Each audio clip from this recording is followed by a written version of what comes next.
So, Void Bastards was one of those games I just it wasn't a bad game, not by any means, but after 10 hours of playing it, I just stopped and never gave it a second thought. That was until Wild Bastards, the spiritual successor, was plastered on my Steam page. And I was like, looks pretty good.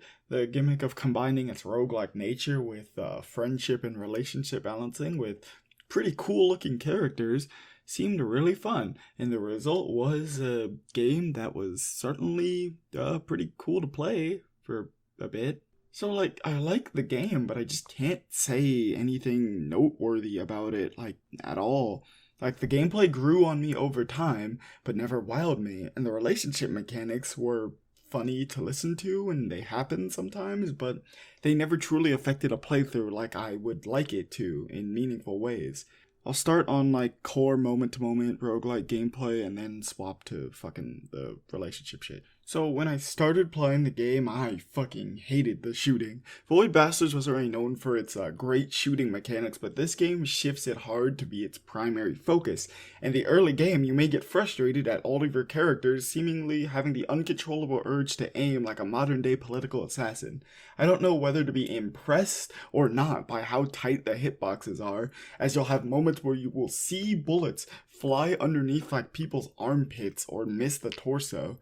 That's going to be one of the only times I compared this game to Void Bastards, by the way, since, like I said, barely remember my time, so I think it's fair to review this as a standalone thing. Here's a niche issue that probably affects a very few amount of people.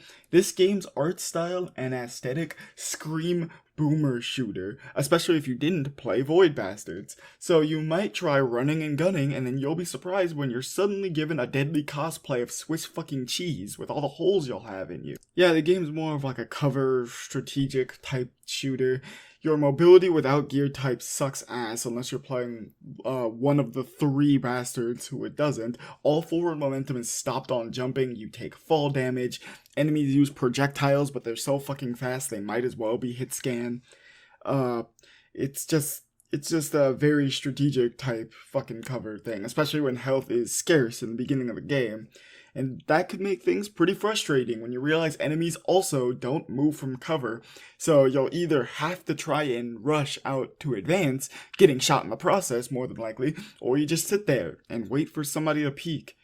And then it gets really boring really fast, and the vicious cycle of, do I risk trying to have fun and take damage, or do I just sit my ass on behind this rock and wait for somebody else to fucking move? And keep in mind, there are some enemies that will just not. The shotgun enemy exclusively does ambushes, so he will not fucking run out and charge you. So you have to go out and move. So you better pray that it's one of the last enemies left, because the fucking gun hands will most certainly immediately try gunning you down the moment you take out of cover. So, cool. The roguelike elements are neat. So planets work on a tile-based system. And, there'll be randomized stuff with it. It'll be a tundra planet, so that means they'll be covered in blocks of snow that will stop your movement if you touch them. Sometimes it will be a desert planet, which will have I think they have a bit more critters, animals and shit than normal. There's a swamp planet. It's covered with the fucking obnoxious ass fucking poison swamp puddles that hit you with the worst sound effect ever if you step in them. It's really fucking annoying. Instead of traditional level ups with XP, you level up and upgrade your characters by finding cards on these planets, and some of them can just give you minor little buffs like more health, more stacks of armor, more damage, or maybe you'll get something actually really cool, like a fucking invulnerability upon taking damage, moon boots to make you jump higher and negate fall damage, shit like that.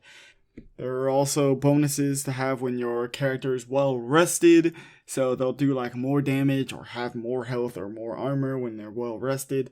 It's pretty cool. And then of course you can find gear that will also, do the minor buffs, or it could give you special stuff like reducing your spread, giving you a little companion guide to help with fights. There are even specialized ones for specific characters. Technically, any character can equip them, but if you're playing as a certain character, it may give a secondary buff. You'll find a Bible or something, and if you give that to the preacher character, who's funnily called Preach, they'll get even more health when they complete a thing. It's cool. It's fun. So the relationship shit. So basically, there's a chance for your outlaw bastard guys to become much closer friends when they go down on planets together. That it's guaranteed to happen if one of the bastards gets stranded or something on the planet, like they fuck up the launch thing and end up scattered. I think that's the thing. But yeah, that's guaranteed to happen. But they can also fall out with each other and start hating each other for the pettiest reasons. Perfect example. One of the bastards, his name is Smokey. He's a cook. He's really good at cooking beans and all that stuff. And all of his things that I've had trigger so far is just someone saying, you know, maybe we shouldn't just be eating beans and beans exclusively. And Smokey goes, well, how about I kill myself in front of you then, huh?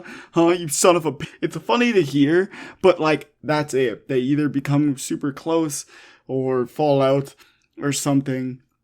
And, like, you can immediately fix it if you have beans. Beans cure bad friendships, like, just like in real life, I guess. And, like I said, they're fun to hear, but there's not really an in-depth thing with them.